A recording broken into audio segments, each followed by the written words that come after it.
Good morning and welcome to another Cairngorms adventure. We've started from Glen Feshie today. We parked the car down there and we're going to go up one of the most westerly peaks in the Cairngorms, Sgòr Gaoith. We've been up there a few times before, but never in winter conditions, and as you can see, winter hasn't released its grip on the Cairngorms yet. We've had fresh snow over the last couple of days. There's probably, I don't know, 2 or 3 centimetres down here, probably more on top. But the low temperatures overnight have kept the ground frozen. So I've got the axe and crampons on the pack, and I'm almost certain we're going to need them on the top. So we're going to head along this track here, and then we'll cut left up onto the top and along the ridge, the very impressive ridge, which will take us up onto the summit of Sgòr Gaoith. Let's go!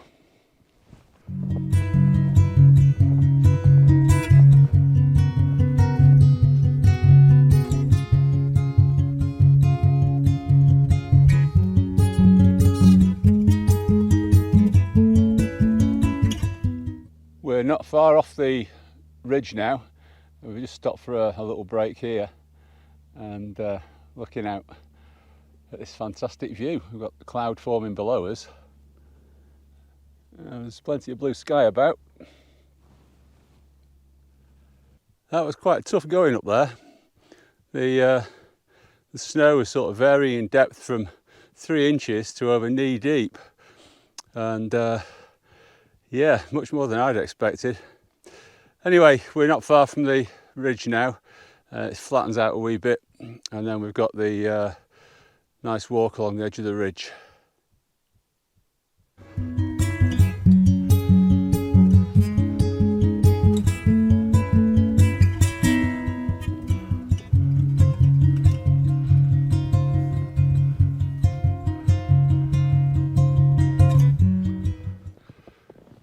We're up on the summit plateau now, and we're joining the main path which comes across from the Munro, and that's the summit of Sgòr Gaoith ahead. 4 or 5 people up there already. It's going in and out of cloud, so fingers crossed we'll get a nice clear view from the top. This is the summit of Sgòr Gaoith, so I'll just spin round and you can get a bit of a view. The clouds started to break up a wee bit, and it's just coming and going, so I'm not sure if we'll get views across the Breirich or not, but whatever. I mean, it's just glorious to be up here. There's no wind at all, which is very unusual because Sgòr Gaoith is known as peak of the winds.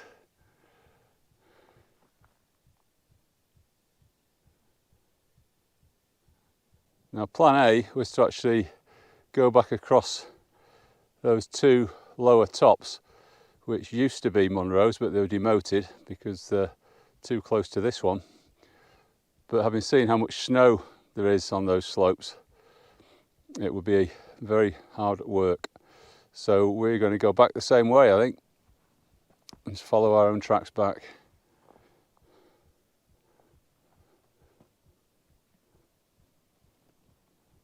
And we're getting superb views of Breirich now.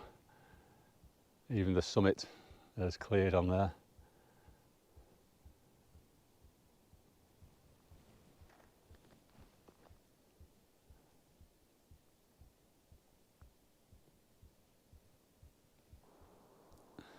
Now looking down, you can actually see Loch Einach now as well in the bottom. Just a bit of cloud drifting about.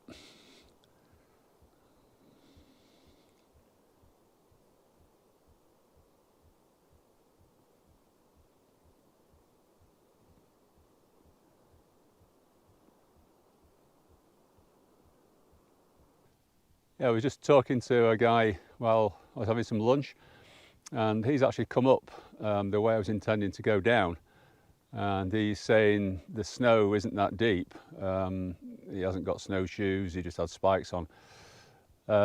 So we're going to go that way. We're going to stick with plan A, and we're going to go down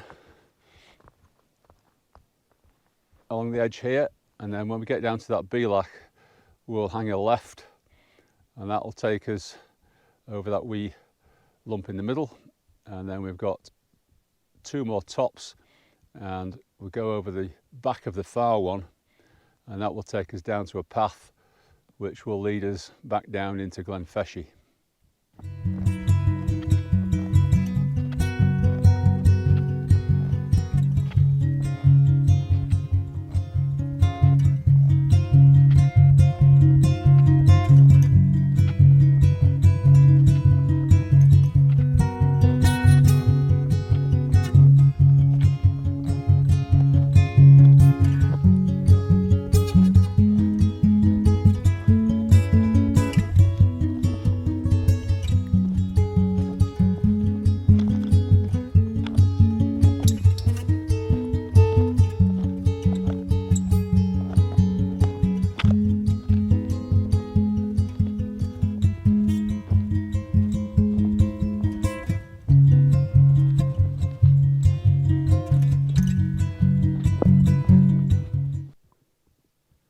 Well, I needn't have worried about the snow being too deep and having to break trail.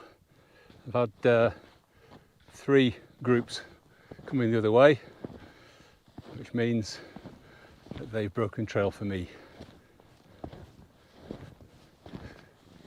So we drop down here in a moment to a wee gully, come up the other side of it, and then up onto that last top, which is Gaoith Charn. And then we drop down the other side and pick up the path back down into Glen Feshie. Well, we've still got amazing air quality and visibility. Looking across here, the big scoops in the side there, that's the side of Breirich, and then coming further round, the bare rocks, that's Lurcher's Crag that leads up into the Larry Grew, and behind that and to the right, that's the top of Corrian Lochen. At this point I realised that the microphone had stopped working, but that wasn't a bad thing. My language on the descent from Gaoith Charn was colourful to say the least. The loose rock was covered in snow of varying depth, making for slow and uncomfortable going. However, we eventually reached this boggy path which took us back into the pine forest, where we rejoined the main path. From there it was only a short walk back down into Glen Feshie and to the car park.